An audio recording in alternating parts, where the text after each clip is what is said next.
नागपूरच्या रवी भवन परिसरात भटक्या कुत्र्यांचा वावर, मंत्र्यांनी वारंवार तक्रार करूनही महापालिकेकडून उपाययोजना नाहीच। परभणीत आरोग्य व्यवस्थेचे 3-13, जिंतूरमधील रुग्णालयात बेडवर कुत्र्यांचा वावर, काही दिवसांपूर्वी रुग्णालयात आढळला होता साप।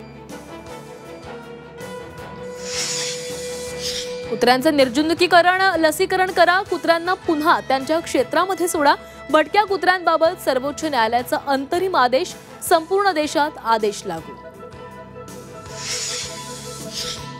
नाशिकच्या पालकमंत्री पदाच्या वादात आमदार सुहास कांदेंचीही उडी, भुजबळांसोबत एकही आमदार नाही, भुजबळांना पालकमंत्री पद देण्यास विरोध।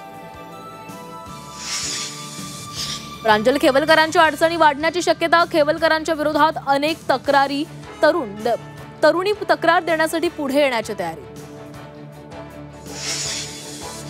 संसदेच्या गरुड द्वारापर्यंत अज्ञात व्यक्ती घुसला, सुरक्षा रक्षकांकडून आरोपी ताब्यात, घटनेमुळे संसदेतल्या सुरक्षा व्यवस्थेचा प्रश्न पुन्हा ऐरणीवर।